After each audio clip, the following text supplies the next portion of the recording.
Everybody, it's Farrell with Trackshaw, and I'm joined by the handsome Tix, Mr. Josh Dexter, and did I say that right? Dexter? You're close. All right, good enough. And Casey Smith's here, and he is here to talk about the SMW Expo. Can you tell me a little bit about that? Yeah, last year we launched our first annual, what we called an open house event, which we targeted, the idea of a lot of local people coming and attending that was involved in Demolition Derby, a lot of local fans, fair boards, to give them more information and insight into the world of the Demolition Derby motorsport. And the response we had to what we had set up was probably 3 times larger than we expected. We really had a great response from drivers. We had a lot of vendors that we were able to get last minute that showed up to add a lot more variety and flavor to the open house. It gave us an opportunity to show people how we make the products we make, why we make them the way we do, to have some real good personal interaction on the backside of Demolition Derby. We were also able to help some promoters launch some major events, such as Iron City. We were able to help with the Keystone Nationals kickoff, which is now the Iron City Nationals. But we did the promo for the youth giveaway car that we built, that was going to be competed for at an event. And we introduced a lot of information about Youth Demolition Derby. And what happened is, after that had come and gone in that whirlwind of a day, throughout the year, we had several people asking for that event again, and also people wanting to contribute more to the event. So it gave us the idea to, instead of an open house, since this was something for everybody that was coming to participate, promoters, vendors, drivers, fans, every aspect of Demolition Derby, even fair boards, you name it. We decided to name it an expo, the SMW Demolition Derby Expo. And this year we have some additional things we're throwing into the mix. We're trying to do it better. We're trying to do it on a more professional level. And we're also going to use it to launch the first ever Demolition Derby youth camp that SMW is putting on. And I also saw, Casey, that you are leaving this open for anybody that wants to come. If anybody feels like getting in the car and driving down to see you guys, be part of the, just to look around, anybody can walk in, correct? That's correct. Obviously, this event is targeted to, if you ever needed or had a desire or wanted to see what Demolition Derby was about, at any aspect, whether it be from the promoting side to the parts side, to cars, to people that participate in the sport. This is the event to really get to if you want to get networked with everything good in Demolition Derby. And not saying that anything outside of us isn't good. This is just what we feel is one of the first organized expositions of the motorsport for Demolition Derby. Mm-hmm. Mm-hmm. So yes. So one thing I want to say is that, everybody out there, if you don't understand who Casey Smith is or Smith Metalworks is, go online, look at YouTube, go see what Team America is about, see what Smith Metalworks products are about. That is Casey Smith and the Smith family in Demolition Derby. They're across the country. Everything that they do is above the top. I've been privileged to meet you guys out there and see your shop last year, Casey. Was a great warm welcome. I will not miss it this year. I will be jumping a flight from Minnesota to come out to you guys again to do this again. It was an amazing thing. The education, I brought my son with last year, and it was just so neat. Just everything that you touched on about Demolition Derby, from the youth coming all the way up to the guys that have been doing it for 30 years that are professionals. Everybody was there from top to bottom. It was really neat. Thank you. I just have one question. How much did your son enjoy it? Oh, yeah. Oh, you got to understand now, my son's been around Demo Derby for all of his 14 years of life. And, he enjoyed the living heck out of it. And when he wrote his name so huge on that ticket, just Garrett, and it didn't put nothing. And he won that helmet, and we got to bring that helmet home on the airplane. He had a blast. He told me, he said it was kind of a fight to get him to come with that first, because he goes, it's just going to be a bunch of your derby friends, Dad. And I'm like, yeah, it is. But you know what, Casey, you guys totally surrounded that event for the children, for our youth coming through this sport. It was amazing. So no, my son loved it. He won a welding helmet. He's learning how to do it a little bit. He don't like the sparks, so hopefully this year he wins a welding jacket, and he'll do a little bit more. But yeah, he loved it. Was he one of the participants in the Lincoln Electric welding curtain? Yeah, he tried it. They're over there trying to show him how to spark the arc a little bit better, but he got a spark down his shoe right away, and he was like, peace, I'm out. I'm gonna go get me a hot dog. I brought my last year we did the youth thing with the welding blind, where they could, go in there and try their hand at MIG welding. This year, I think we're going to have something set up on a CNC machine, one of our vertical machining centers. We're going to have them run a big Haas. Yeah. And we're working on an idea of how to get some of the kids over there to push a button and make something so that they can come with them. So we want to do something this year. Sir, I took my son last year too. My son was 14 actually when we went there, and it's really his second year derbying in the youth. And if you're a parent listening and thinking about taking your child, it's more than just the day, because I drove down there with my son. We had the day. We actually split apart because he started talking to all these other kids. He was down there with Firster's kids and Pete's kid and Tixie's kid. And all of a sudden you look around that one compact and there's all these youth kids talking to each other from different states. And I put a smile on my face. I mean, how cool would that have been for us at our age? These kids are already ahead of us. I loved it. Bring your kid. Trust me, this is a place you want to bring your kid.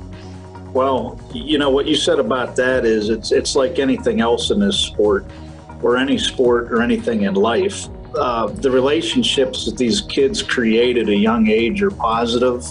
They all share a great interest. And when you see them powing around the pits together, each other out, now kids chatter on Facebook here and there. It's the kind of stuff you really want to see. Yes. If you follow me. So totally. You guys talked about last year's event. This is the second year you guys are doing it, right? This is the second year. And what are you going to do different from last year, say as vendor-wise? Well, the first thing we're doing different, we're not offering free hot dogs because we counted how many we ate, and that would just put us over budget. So thanks to him, we're not going to do the free hot. I'm out. No, I would say the biggest thing that we're doing different this year is we put more of an effort to organize the floor space for the vendors and everybody that's exhibiting. And when I say vendor and exhibitor, we're trying to use more of a trade show model for this, just to give everybody the opportunity to introduce their image, maybe give them what they need to introduce their image a little better and the tools that they want to get across. Also, we've outlined the tentative schedule. I think we really got some better, I would say, ingredients in the seminars. I wanted to narrow that down to some more specific topics. We got some great people. Last year, I did the majority of the speaking all day. I wanted to pass that torch to some of the industry experts that, hey, you need to get in front of some people and start telling them some basic information that'll help them, you know. And that's been what's really great. Is one thing about this is we don't use it simply just to sell our product brand, okay? And like the other people involved aren't trying to sell you their product. Now, if you buy it, great. But this is all stuff you're going to learn in the seminars that applies to anybody's product. You know, any great engine builder out there. I got Brent Johnson on deck to do a coverage on called Winning Engine Basics. Okay, you don't have to own a red line to sit in a seminar, right? But I'd recommend if you have a engine in a derby car you should sit in a seminar. Well, Because stock 318 or a Cloyer or a Baldwin or a Guard or, anybody's, it's going to benefit you. I was going to say, that brings me to my next question. What kind of seminars are you guys planning on having? The welding seminars or engine building seminars or? Last year we did a lot on welding, metallurgy, some other stuff. This year we changed it up to, we have 8. We have 8 throughout the day. 2 of those aren't necessarily seminars on education. I'll go through them here at some point. But the first one starts with Jeffy's Fab Farm. For example, it's scheduled 10 to 10:30 in the morning, called Advantages from Behind the Steering Wheel. Okay. And that's going to be a collection of a lot of experience from a lot of different divisions, from minivans to compacts to kicker cars. Explain to everybody the track dynamics, the driving dynamics. It's going to be really good. I don't want to give you too much information because these seminars are going to be what you really get to see. And a lot of it might be constructed as opinion, because we all know everybody's the best driver in the world, right? So why do you need to go to a seminar? I learn something from everybody every time I interact with somebody in an event, and I've learned little things, that, or not learned it, but it become more evident to me. And then 10:45 to 11:15, we're doing a what and why about rear differentials and transmissions. Okay. We're not going to obviously teach someone how to build a 400 turbo tranny, but we're going to cover a lot of things, do's, don'ts, what does what, and understanding of your components, because not everybody that's in this sport understands every aspect of the car. That's why we have engine builders, that's why we have people that contribute. That's why we got people that build everything front to back themselves. That's great. But, and then we go to Throttle for Destruction after, the lunchtime break by Koch Performance, Jason Koch making the trip. He's a carburation expert, in my opinion. Maybe someone would disagree, but I believe Jason Koch is an expert carburetor man. And many other things, but he's going to cover some stuff there. And then, the winning engine basics by Brent Johnson's next. And then we go to a promoter overview with Stir and Dirt and a preview.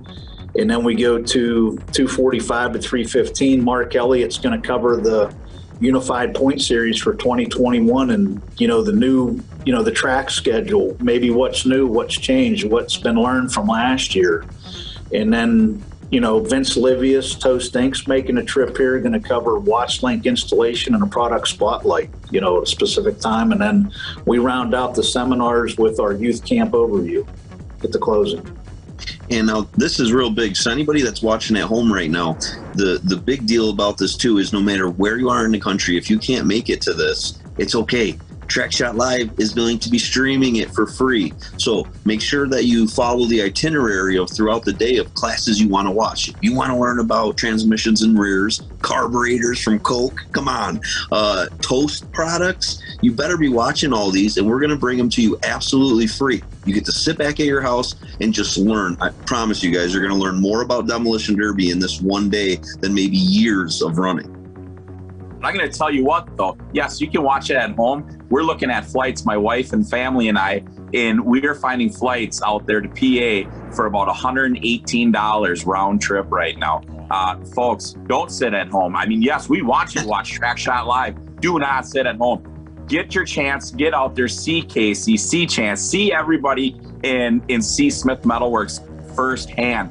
I was so excited to see it firsthand last year. They always say, you got cost, quality, and customer service. You only get to pick 2 of them. Yeah, well, that's BS out there at Smith Metalworks, because those guys are giving you all 3. You don't have to pick and choose. And seeing the fabrication line of their products and seeing the facility and seeing the top-notch equipment that they have to put out that top-notch product was well worth it. Folks, you have plenty of time as you're watching this right now to get online, get a flight, get a hotel. Jason Sauer is going to be out there. Casey has got an amazing facility to show off. See it in person. It's so much better when you get to touch, smell, and feel. I agree. I agree. Where is this event, and when is this event? The event, the main day is April 10th, which is a Saturday in April. We're at 7298 West Market Street, Mercer, Pennsylvania.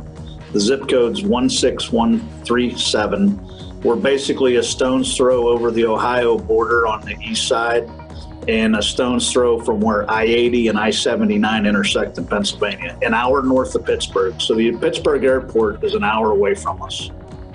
And it's a beautiful drive. Don't worry about the hour. It's a beautiful drive. And we have local hotel information listed on our Expo tab on our website. If you go to www.smithmetalworks.info, go to the Expo tab. It lists the seminar schedule. It lists the complete list of exhibitors, the complete list of promoters that'll be in-house, and, you know, gives you a couple photos of what last year was.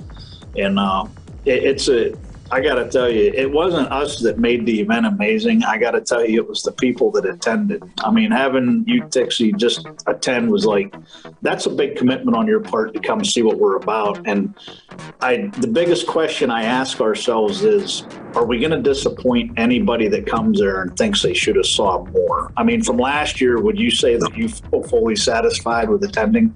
Yes. 100% satisfied. That was the trip, the everything. It was 110%. And at that point in time in our passings, Casey, you and I had talked to people and talked to each other in passings at derbies and stuff like that. Simple handshakes, but the open door welcome that you gave us into your facility and everything. And I mean, the personal tour that you gave me last year was amazing. And I seen you do it to multiple people. So, I always joke around, my casa, your casa, but brother, let me tell you, you truly made me feel that way out there. And that's why we're coming back again, because there was zero disappointment. Well, one of the big things I want to touch on too is this is a time of year where we all don't have to be competitive. The derby season, and right in the center of the season, it gets so competitive. But the nicest thing about now is everyone's relaxed. Promoters are over helping each other. I love it, because now you're saying even more promoters than last year. But last year we were talking to everybody, pitching ideas to each other. Where are you going? What are you doing? Just the sport is growing because, again, it takes the competitiveness out of there. It's just a day of fun. It's just a day of learning. Well, and I enjoyed it. That's one of the big key elements to this, Josh, is, we'll have like 9 promoters under roof together. And it's amazing because on game day, what I call game day, anybody that's ever ran a show, a derby, whether it be at your county, your county level, at your local fair, whether you go to a national show, and we've all seen this, you as a driver, you go through inspection, maybe you've, depending upon how your day is going, you want to go, say, take Tim Clark, for example, from Smash It, and you're like, man, I tried to talk to Tim, but he ain't got time for me, or you hear things go on, or you probably experienced this, spinning wheels, and definitely I've experienced it, customers on game day. Everybody is so busy, and the amount of effort that everybody's put in for the day's event, and it don't matter who the promoter is, they have worked so hard to put this event on for all those fans. That's their focus. It ain't that they don't care that you went through inspection 3 times and you didn't cut enough. It's tough to have a topic of discussion that day. Yes. This gives everybody a nice, relaxed atmosphere where, if you want to bring up something, it's neutral. Everybody's got a clear head. There's not a torch in sight. So, yep, exactly. Again, no work. Not really. But it's a good time for promoters to share ideas, especially after the season everybody struggled through last year with the landscape out there with event scheduling and happenings and not happenings. So that's what we're looking to support everybody again this year. Come out, everybody's getting a strong schedule put out. events are going to be scheduled. There's not going to be flip-flopping. Everybody get back to business. Totally. Well, awesome. I'm really excited about it. I know our whole group, everybody from Track Shot's pretty much on their way out there. So that's going to be exciting. And again, everybody, we're going to bring you everything.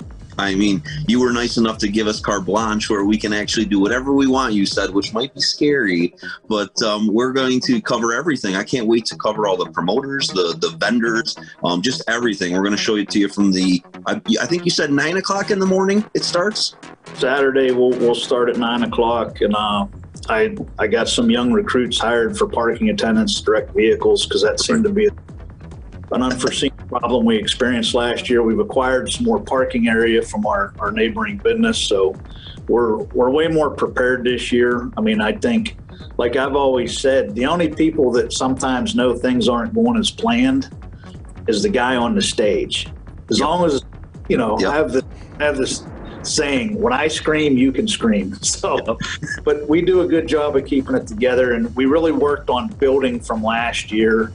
And I think we got a really great layout with a good mix of vendors. And I think it's going to be, last year we said there was something for everybody. I guarantee it this year. Yeah, I agree. Well, we're excited about it, sir. And again, everyone, stay tuned to us. Go to SMW's webpage, take a look at that. It's going to cover all that. And we're going to be putting out posts as we get closer of where you guys can watch it. But follow us the entire day. We're going to have some cool videos. I think it's going to be good front to back. And again, you're going to learn. Where are you ever going to get tricks from Jeffy? Hear tricks from Coke, hear tricks from Brent, all in one day? You can't even get to these guys all in one day usually. So it's going to be exciting. Don't miss it, America. Again, it's going to be in April. Be paying attention to it. Hey, Casey, since you're not going to have the hot dogs there, can you at least tell me where you bought them at? Because I got to get me a couple full of them. They're damn good last year. Yeah, it's funny. Our chef of the day was Bo Lockwood from the Triple R Roadhouse in Clarion. So if you're really hungry and you want something really good to eat and you're out here early, make the trip over to Clarion. He's got a great restaurant. Me and the wife go there at least once every couple of weeks. So yeah, that's awesome. Like I say, Casey, thank you so much for everything that you do for the Derby world. It's great families like yours that step forward to give us the great forward movement to keep our sport as awesome as what it is. I thank you for what you do and pure passion and I appreciate it, man. Well, before we get to end this too much, you got to make sure the one thing that's very important about this event this year is we're releasing all the information about our youth Derby camp at the expo. So, awesome. Derby camp. Youth Derby camp. I know there's good information following that. That sounds great. That's so cool. It's going to cover the 3-day experience for the youth. Part of it is a pre-vocational preview where we take them here to our shop. They get an area of interest, whether it be CNC machining, welding and fabrication, drafting and design. So it's not all about demolition derby cars. It mostly is, but it is a pre-vocational preview we give the kids so they can maybe plan some future decisions. It's also a faith-based program where we do morning and evening devotional programs with them. And, it's the mission statement of the camp's helping kids make the right decisions on and off the track. So it's going to be, I think to my knowledge, it's the only demolition derby style camp in North America right now. And it's just something that I love. Our family loves it. We're able to give something back, and we're making it very affordable. And like I've told everybody, it's going to be a limited camp schedule for the remainder of the year, but all the information will be released at our expo. And of course, naturally, you'll be able to live stream that for those across the country. And again, it's an hour. We're a little over an hour from the Pittsburgh airport. So even kid, out in Tixie's area, it's something that we wanted to offer. Awesome. So, That is awesome. Real quick, time, date, and location, again, for somebody who may not have been paying attention. April 10th is the main expo day, open to what we call the Demolition Derby public, fan, etc. attendee. Starts at 9 a.m., Mercer, Pennsylvania. All the information is listed on our website, www.smithmetalworks.info. Go to the Expo tab. Everything you need to know about the day is listed there. And then come see Tix and Josh. They're giving out hugs that day. So We'll give out. time for everybody. We'll be picking on Skinny the whole time. Oh, God, yeah. Our hands are going to be We'll full. trade hugs for hot dogs. There you go. Yeah, man. All right, everybody, thanks for watching. We're really looking forward to this event. I can't wait to see how it turns out. All righty.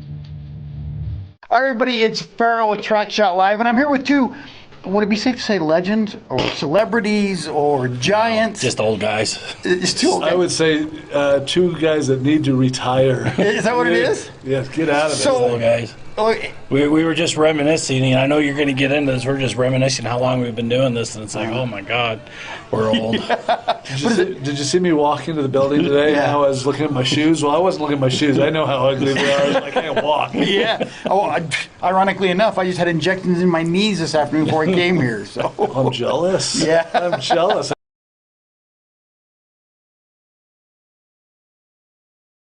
I need to do it. So, you guys have been around, like you said, you've been doing derbies for years. Do you guys remember your first show or what it was that got you into it? Do you guys have? It's been so long. You have any recollection? That's one memory that never goes away. You know, because most people that love something, they got there for a reason, and they saw something that Yeah, just their first car, their sparked first- their interest. For me, back in 1972. Well, you said you wanted to go back. Let's go back. Were you Mr. born? Peabody. Were you born yet? I was 2 years old. Get Mr. Peabody in the way back. You were born machine here. 69. So back in 1972, my family had moved to a small town called Bishop, California. And I was, every morning, a little 3-year-old, I would jump up and I'd run to the TV and I'd watch a cartoon called Speed Racer. If you've ever heard of Speed Racer. And they said I just was fascinated with Speed Racer. I don't remember Speed Racer, but I remember the rest of the story. And my grandmother, who lived right around the corner from us, saw a demolition derby car in somebody's driveway. And she came in, being a good grandma. She says, "Do you want to go see a race car?" And me, I'm like, "Oh yeah, let's go see a race car." Absolutely. And they took me over and showed me this. It was a 1963 Ford Thunderbird, painted red, white, and blue, driven by a gentleman named Doug Clare out of Bishop, California. I can tell you, the year after that, he ran the same car and it was painted blue, and the year after that, he ran the same car painted yellow. So I'm going to tell you, do I remember? The answer is yes. And I made my grandmother take me over and see that car every day before the Derby. And She made a mistake. and this is the joke in my family, that this was the big Simcoe family mistake, is because I said, "I want to see the race car." And they're like, "Well, the Derby is going." They're like, "Should we take them to the Derby?" Biggest mistake they ever did. And if they would have known what they were doing, they probably would have made me avoid the county fair altogether. Yeah, I And so bet. they took me to the demolition derby, and they said that, not knowing anything about a derby, they said when the flag dropped and the cars took off and started hitting, they say my jaw dropped, and I was like, and they said I was fully intent. I was just in my element. That's what I loved. And after that, my grandmother took me around the next day, and we went around to all the town taking pictures of every one of the cars that ran. And from that point on in my life, young kids. And it wasn't that I didn't look forward to Santa Claus coming, because, anytime you get gifts and stuff, it's great. But anytime I was bad from then on out, it's like, if you're not a good kid, we're not taking you to the Derby this year.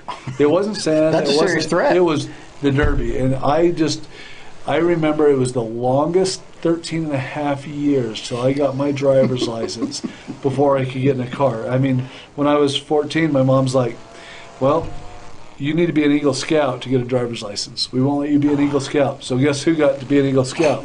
They're like, well, you can't drive in the Derby. Everything was, you can't do the Derby until you do X, this. Y, Was your Eagle Scout project building a Derby car by chance? Man, I don't even remember what my... No, I don't remember. I honestly don't even remember what my project was. But yeah, everything was about the Derby. And for me, it's, to this day, none of it's done for any other reason than I love everything about it. I'm the type that can go to a Derby, and we joke all the time that there's a Derby that's a 3-hour main event. No, I'm not a big fan, but I don't care. I love going to shows. I mean, I wake up in the morning to this day, which most people that know me knows my wife hates. Yeah. Hates Derbies. I Yeah. mean, She's been to a few. Two. Not very many. But they had a thing. Yeah, He I hates remember. camping. Yeah. So if she comes to a show, he has to go to the mountains. She hates derbies so bad, but I wake up the morning of a derby and I start to shake because I'm so excited to go. It's the smell, it's the atmosphere, it's the getting to look at cars wreck. It's seeing something different, because there's not a derby that's the same. They're always different. It's like a snowflake. Can you ever see two snowflakes that are the same? No. Derbies are different. And there's something that's going to happen at that derby that's out of control. It's just fun. And so it's truly been, for me, it's been an absolute nightmare passion. Because it's a drug. I have one more important question, and we'll get to Johnny. Where do the green cars come from? Yeah, The Gumby? Yeah, the Gumby. No, I just kind of wonder, because that's what everybody knows you. 1987, I can tell you exactly where this came. My first derby I drove was 14 days after my 16th birthday, because it was the first derby that came. It was a Boy Scout demolition derby that had 120 cars. It was held at Lagoon. Oh, man. And I took out a 1971 Dodge Newport that I didn't know. Trust me, it's embedded. And we didn't know how to build them very well. Didn't know a lot about them. It was a Scout Derby, so you just knocked the glass out. And I made a hit all the way across the unit of the trunk. Trunk flew up in the air, and my engine, because I didn't know I was supposed to tie it in, went out the front through the radiator, took my battery, and jammed it into the firewall. Everything cracked, and I was done. I was like, but it was just the experience. And people loved it, huh? So the year after was the second derby, and it's where I really met people that really affected my experience in derbies.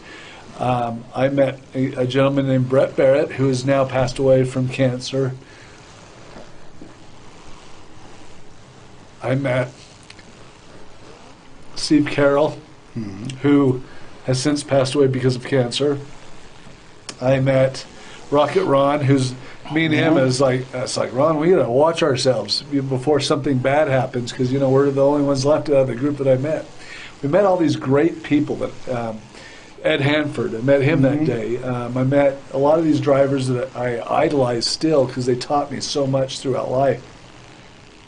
And went to Brett and Steve Carroll were promoting a show at the Utah State Fair before somebody drove through the fence, and they canceled them for 20 years because we ruined their fence.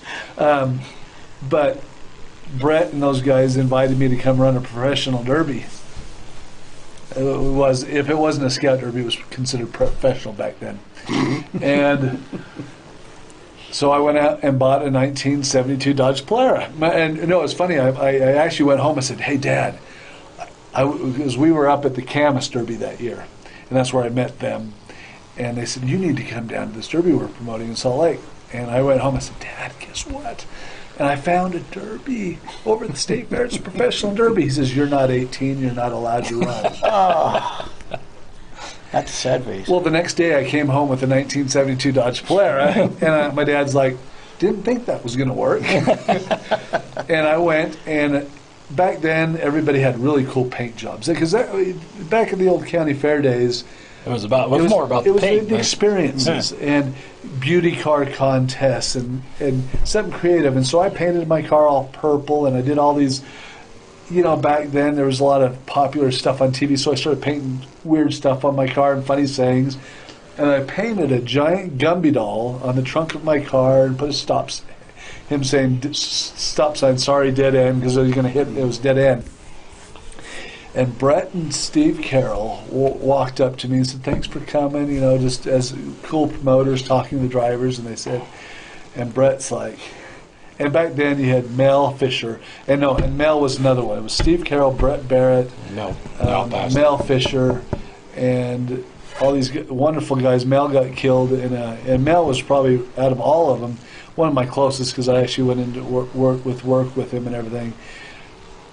And Mel's name was Sledgehammer. Rocket Ron was Rocket Ron, and all these guys had nicknames. And I was like, man, everybody's got nicknames. That's cool. And Brett Barrett, specifically Brett, turned to me and says, I've got your nickname. And I said, what is it? He says, you're Gumby. And I'm like, oh no, don't do that. And I didn't like it. I hated it. And those are the best nicknames when you hate them. For him, it definitely was, because for the next 3 years, what he would do is he would go to the announcer before the show and said, when this car number comes out, say, here's Gumby. And thereafter, after I started running and getting aggressive and making some good hits, and kids would walk up and say, are you Gumby? And I'm like, yes. And so I finally embraced it. It took probably, honestly, a year and a half before I really embraced it. And I said, well, if I'm going in, I'm going in. So I started showing up with bright green cars. And, I painted red, green, yellow, and white, because that's the color of a Gumby doll. I was painting them all the Gumby colors. I said, I'm in. And looking back, wasn't the worst thing that ever happened to me. It actually, as in promoting, we always know that name recognition is a key. Mm-hmm. That's why we brand all shows, because people get familiar with it and they recognize you, and it's been a blessing. I've done really well, and I think the nickname that Brett gave me was really a big help for people knowing who I was. I honestly did not know your name for probably the first. Do you know mine? No, other than it was posted. Well, yeah, on the screen. but no, I know it now. But honestly, for the first 10 years, I had no idea what your name was. Do you know the thing is? My house. Guess what people call me? Other than my wife, she refuses. My mom and my Jerry. mom doesn't. Jerry doesn't. But almost every one of my friends, nobody knows my name. It's Gumby. It's become that. I mean, I owned Gumby's Towing, Gumby's Auto Parts, Gumby's this, Gumby's that. I was like, it just became. I adopted it. And if you call me Jim, which is my real name, 9 out of 10 times, I'm just going to keep walking past you, because it's just not something that hits the brain and makes you think. It's like, Jim, I walk in, Gumby, oh, yeah, what? And so, it's really been that was a life-changing experience. But the Derbies, I mean, it is honestly the greatest sport on earth. There's nothing better. If I had to choose, I'm a jazz junkie, I'll take a Derby all day. I'll take. Absolutely. Love the sport. Absolutely. Don't like everything about the sport, but I love the sport. So, what about you, Mouse? You know what I like about Gumby? That was 10 minutes. Our segment's over. It goes for like 45, but I like that. I like that. Bill says, 10, 12 minutes. It says, well, shit, Gumby will talk for that long. Cut. Start. Segment 2. No. So, what about you, Johnny? What was? I'm not near as exciting. Really? No. I bet you are. No, I'm actually, we moved here from New York and didn't know what a mountain was, didn't know what anything was, and one of the first things that my dad, and we moved to Logan, Utah, which in 77 was, 400 people? Yeah. Something like that. From they had a tent for the moving from New York. Yeah.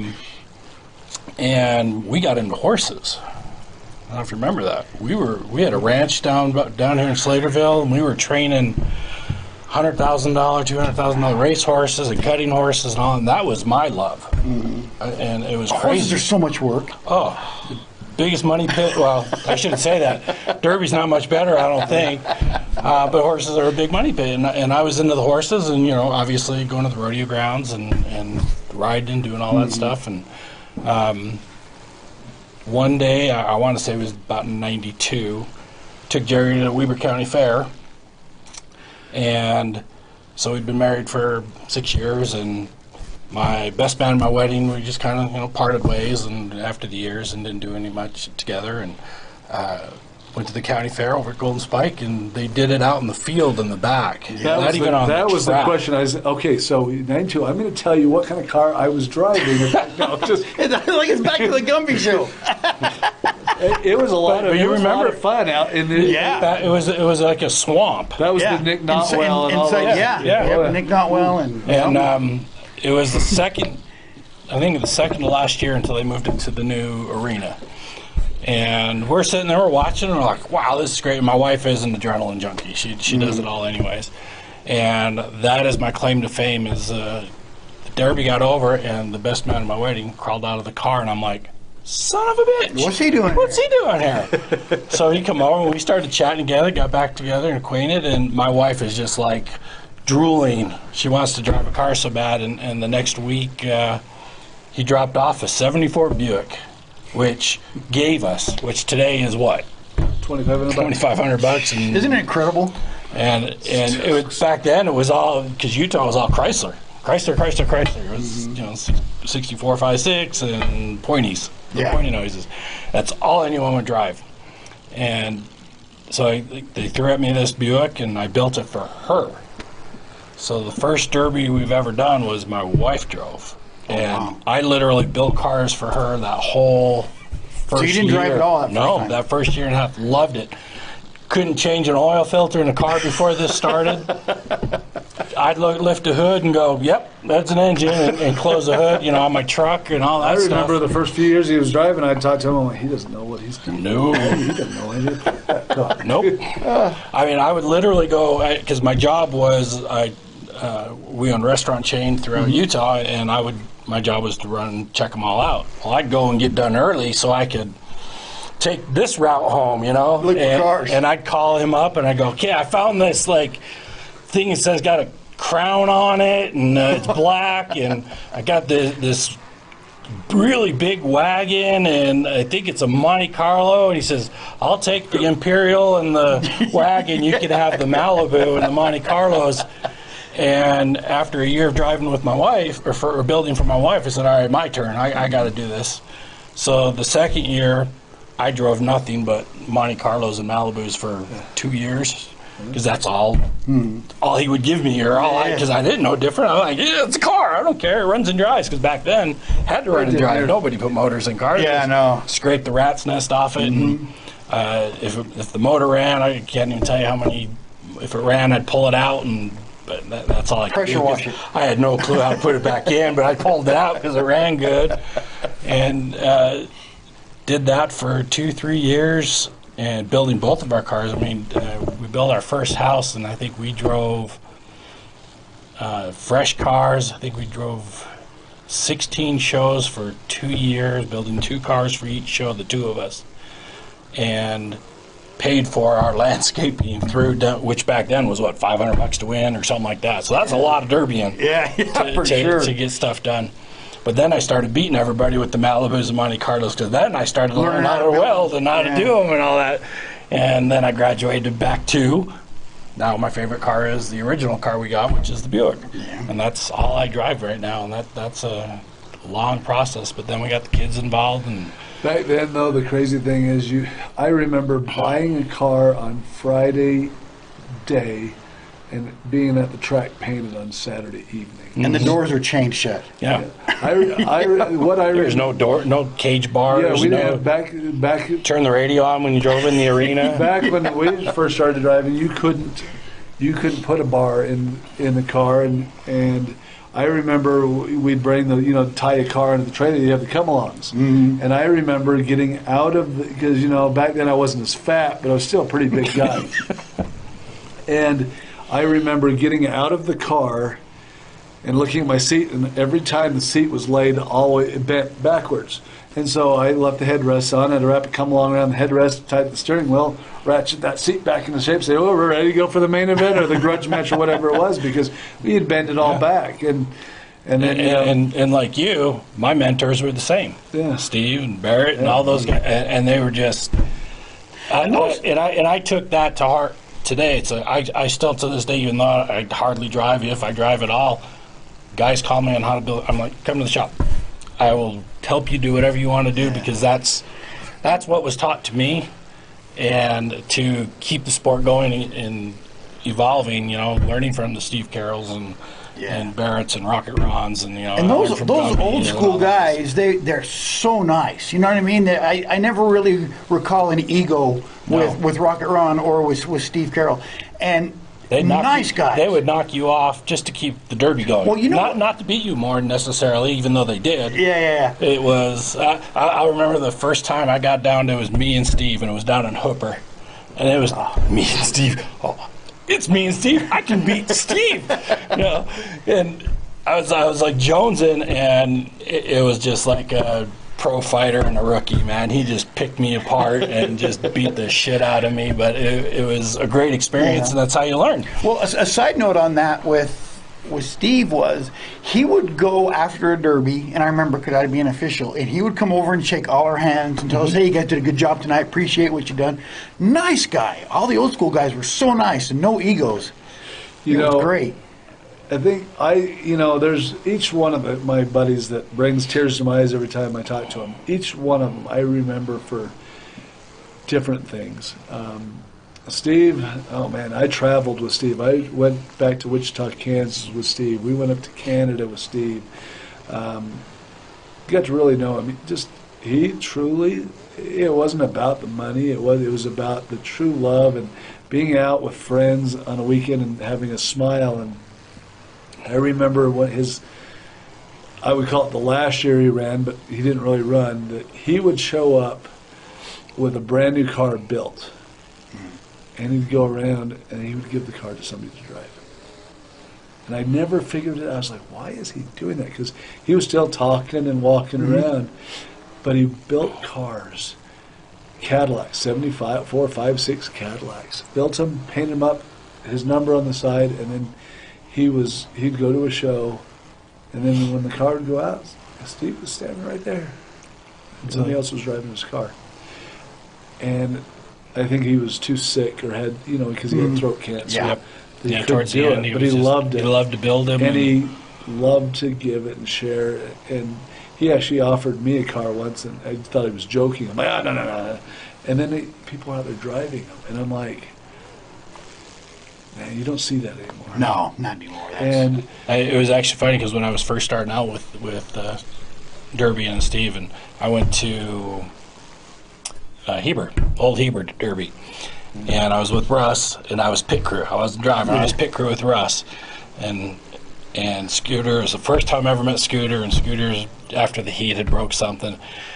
But I'd been hanging out with Steve and stuff, and Scooter's over here, and we're over here, and I'm like running to the truck, grabbing parts out of the truck and taking over and fixing Scooter's car, and Russ getting pissed at me. Yeah, I gotta fight him. What are you doing? And I've never stopped. It's like, it's just what you do. Yeah, it's a lot of fun. It's just how you grew up and the people around you. Most of us had great mentors, and I mean, every community is going to be different. I mean, you go back east and shows are different. They're great. They're fantastic. Yeah, I've never seen a show that lasts a long time, and I always thought maybe it was just because the guy's here. I went put it down and go I'll for tell it. you, I mean, I've had a lot of fun in going to shows across the country throughout I think I've seen them in, I'm not going to say every state because it's not true, but I would say that in every region that presents something that's different. And a couple of years ago back, Josh invited me to come out, and Josh Decker, that is, to San Filippo Smash to do a show. Totally a different experience. Oh. 340 cars were there that year. For no money. Zero prize money. All for charity. All one and dones. And let me tell you, those guys were not After. there to save their No, cars. they were after it. And I was like, this is, but it was different, and that's what made it fun. Was I'd never seen it. It was like, this is crazy, but it's great. It's And- the first ones we started going out, the old Metal Mayhems and stuff, Oh, yeah. to see the difference between, I don't know what you want to call our builds out here, but we're definitely behind the times out here. Uh-huh. The guys back east, far more advanced. They're like cutting edge all the time doing it. No, serious, and it's great because the stuff they build is progressing the sport. The only thing that's bad about it is the parts that they're building are very expensive, so you have to walk a fine line of Yeah. that we can get into a promoter discussion about that and what we do, but it's those guys.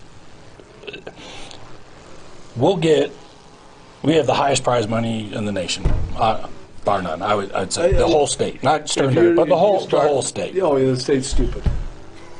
And we have the lowest car counts. Probably Mississippi East. We don't have the driver base. Yeah, Mississippi East, but you're talking states out here that it's 5 hours to drive across Utah. Yeah. Back there, in 5 hours, you can be across 5 states.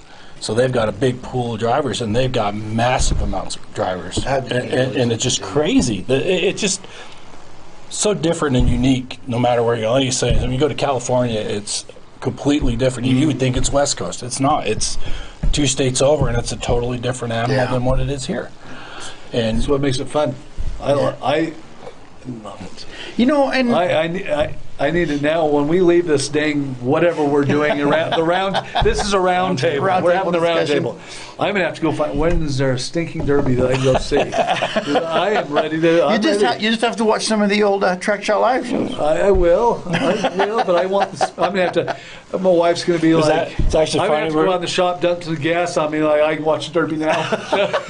We were watching a clip of a show the other day, and they had all these in-car cameras, and I mean bodies bouncing left and right. He's like, "I'll never drive again." I'm like, "Oh God, I want to drive some more." My wife's like, "No, you ain't touching it." You guys are old. You know what I mean? But it's a totally different.